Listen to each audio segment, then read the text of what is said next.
आप सभी लोगों का स्वागत है फिर से एक बार क्रिक जोन में। आशा करता हूँ सभी लोग सही सलामत होंगे। चलिए शुरू करते हैं आज का वीडियो, जहां पे ILT20 का जो मुकाबला था दुबई कैपिटल्स बनाम शारजा वॉरियर्स के बीच। और शारजा वॉरियर्स हाल ही में देखे तो वो कंसिस्टेंसी नहीं दिखा पा रही है। दुबई कैपिटल्स का भी कुछ वैसा ही हाल है। भले ही पॉइंट्स टेबल में थोड़ा बहुत आगे है, लेकिन इस मुकाबले में दोनों ही टीमों के लिए बहुत ही महत्वपूर्ण था इस मैच को जीतना।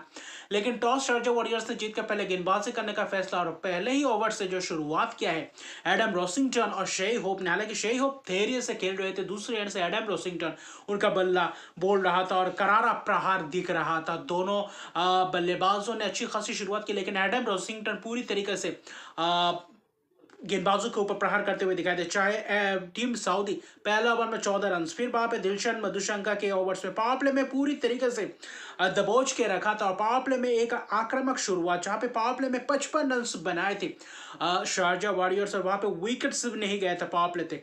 ठीक पावर प्ले के बाद जब एडम जंपा और जब स्पिनर्सों को Rohan Mustafa, Adam Zampa, Ashton Agar, वहां कहीं ना कहीं मैच पूरी तरीके से फंसता हुआ दिखाई दे। और वहां से दुबई कैपिटल्स वापसी करना बहुत मुश्किल से कर दिया था। शारजा वॉरियर्स ने उस मिडिल ओवर्स में पूरी तरीके से अपना रोब जमाया था और वही कोशिश कर रहे थे, विकेट टेकिंग गेंदबाजी कर रहे थे। वहां पे स्पिनर्स, क्योंकि ड्राई पिच था, स्पिनर्सों के लिए थोड़ा बहुत मदद था और वहां पे रुक कर आ रहा था, कुछ स्पिन होता हुआ दिख रहा था। और वहां अपना काम कर चुके थे स्पिनर्स, क्योंकि पहला विकेट जो जंपा ने चलता है 37 रन बनाए थे एडम रोसिंगटन, और पहले विकेट का जो 60 रन का पार्टनरशिप उसके बाद धराशायी करते गए। बीच में एक 20 रन का पार्टनरशिप हुआ, सिकंदर रजा, शेई होप आज पूरी तरीके से धीमे खेलते गए।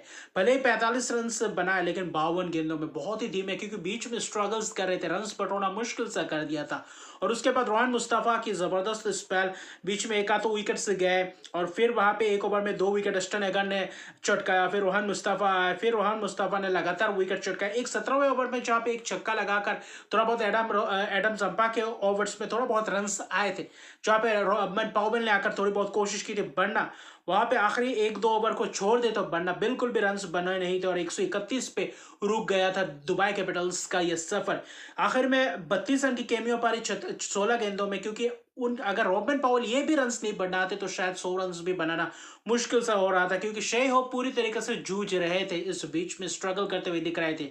और स्पिनर्स पूरी तरीके से लाजवाब प्रदर्शन। हालांकि एडम मिलर ने शुरुआत में गेंदबाजी अच्छी खासी की, वहां पे बाकी गेंदबाज महंगे रहता, चाहे आप टीम सऊदी हो, दिलशन मधुशंका हो, बीच में एक आध ओवर्स अच्छी खासी डाले टीम सऊदी ने भी। लेकिन Adam Zampa 4 over 28 run 2 wicket, जो आखिरी ओवर में जो उनके स्पेल में थोड़ा बहुत रन गए थे, उसके अलावा बाकी जबरदस्त किफायती स्प्लैश ने 4 ओवर 14 रन 1 विकेट, और Rohan Mustafa 3 over 12 run 2 wicket. तो इन तीन स्पिनर्सों ने पूरी तरीके से मैच अपने गिरफ्त में लाया। जैसा कि शुरुआत एडम रोजिंगटन, और वहां से मुकाबले को घुमाया शारजा वॉरियर्स ने, और अच्छी खासी ऐसा लग रहा था कि शायद 131 भी कहीं ना कहीं फाइटिंग टोटल बन सकता है दुबई कैपिटल्स, क्योंकि एमआई मेरिट्स के साथ ऐसा ही कुछ टोटल में पहला मुकाबले में रुका था।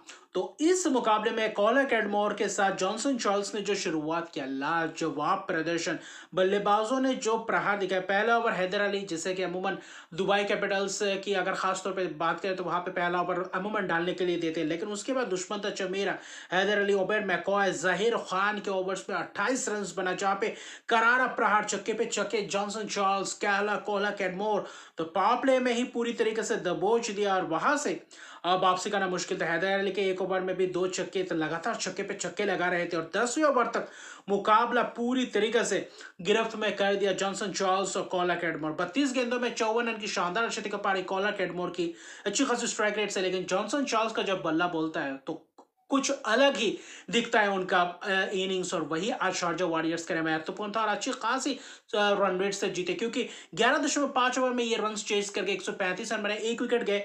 जॉनसन चार्ल्स को सिकंदर रजा ने चलता गया, तब तक देखे तो 123 रन की पार्टनरशिप हो चुके थे, 10 ओवर्स में 123 रन, जहां पे आप 132 रन का ही पीछा कर रहे हैं।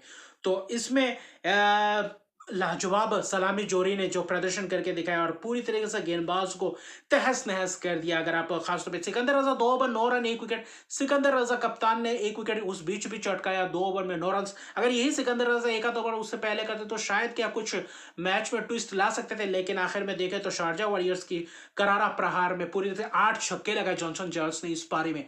तो शारजा वॉरियर्स की एक और जीत, 9 विकेट्स की जबरदस्त जीत, 8 ओवर रहते मुकाबले में बने रहे और चेस के, और जो पहले पावर प्ले के बाद दुबई कैपिटल्स को रोका, तो काबिल तारीफ है उन स्पिनर्सों का जिसने पूरी तरीके से बोलबाला उनका रहा स्पिनर्सों का, और उस ड्राई पिच का इस्तेमाल किया। कप्तान ने अच्छी खासी रोटेशन किया, बीच में स्पिनर्सों ने अच्छी खासी अपना रोल प्ले किया, विकेट चटकाया, और इसी के कारण शारजाह वॉरियर्स की महत्वपूर्ण जीत, भले ही अभी फिलहाल बॉटम ऑफ द टेबल में है, लेकिन एक और जीत वहां पे आप टॉप 4 में भी आ सकते हैं। तो क्योंकि ये रन रेट बहुत ही पीछे थे, तो थोड़ा बहुत सुधार लाए हैं इस जीत के साथ। और जॉनसन चार्ल्स का 71 रन की पारी, मैच जिताऊ पारी, और क्या लाजवाब आक्रमण दिखा, और 8 छक्के के सिर्फ 33 गेंदों में 71 रन, तो इससे बड़ी पारी क्या खेल सकता था जॉनसन चार्ल्स इस मुकाबले में। क्योंकि ऐसा लग रहा था कि स्पिनर्सों के लिए मददगार रहेगा, दूसरे इनिंग्स में चेस करना मुश्किल हो सकता है, लेकिन जॉनसन चार्ल्स ने ये पूरी तरीके से आसानी से इस टारगेट को चेस करवा गए शारजाह वॉरियर्स के लिए। कॉला कैटमोर कंसिस्टेंसी दिख रहा है, पिछले मुकाबले में थोड़ा बहुत रुके सुके से थे, इस मुकाबले में उनका बल्ला भी पूरी तरीके से चला है। तो अभी के लिए इतने, अगर अभी तक मेरे चैनल को सब्सक्राइब नहीं किया तो मेरे चैनल को सब्सक्राइब कर दीजिए, लाइक शेयर कमेंट जरूर कीजिए। तब तक के लिए गुड बाय।